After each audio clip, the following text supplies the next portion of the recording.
దాన్ని 3 భాగాలుగా విభజించి అన్స్కిల్డ్, సెమీ స్కిల్డ్గా విభజించి పట్టణ ప్రాంతము, గ్రామీణ ప్రాంతంలో పెరుగుతున్న ధరలను ఉద్దేశించి కార్మికుల సంక్షేమం కోసం కనీస వేతనాలు పెంచినందుకు గౌరవ ముఖ్యమంత్రి రేవంత్ రెడ్డి గారికి మరియు రాష్ట్ర కార్మిక శాఖ మంత్రివర్యులు వివేక్ వెంకటస్వామి గారికి ప్రజల తరఫున, కార్మికుల తరఫున ప్రత్యేక ధన్యవాదాలు తెలియజేస్తూ, ఇది ప్రజాప్రభుత్వం, ప్రజా సంక్షేమం కోసం ఏర్పడ్డ ప్రభుత్వం కాబట్టి కార్మికుల సంక్షేమం కోసం గతంలో కూడా భారతదేశ వ్యవస్థలో ఎన్నో పరిశ్రమలు స్థాపించి ఇప్పటివరకు ప్రభుత్వ తరఫున సంక్షేమ పథకాలు కావచ్చు, ప్రభుత్వ ఆర్గనైజేషన్స్ ఏమైనా ఫ్యాక్టరీస్ నెలకొల్పిన కేవలం కాంగ్రెస్ పార్టీ.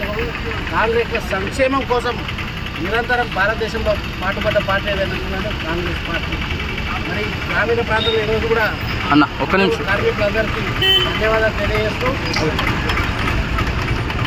ముఖ్యమంత్రి గారికి, గౌరవ మంత్రి గారికి ధన్యవాదాలు తెలియజేస్తూ కార్యక్రమాన్ని అందరూ కూడా మన ప్రభుత్వం కళాకారులు మనస్ఫూర్తిగా అందించాల్సిన అవసరం ఉంది. అదేవిధంగా దుబ్బాక నియోజకవర్గంలో రైతులందరూ కూడా అధైర్యపడాల్సిన అవసరం లేదు. మనకు ప్రొడక్షన్ ఎక్కువై, మన రైస్ ప్రొడక్షన్, మన ప్రొడక్షన్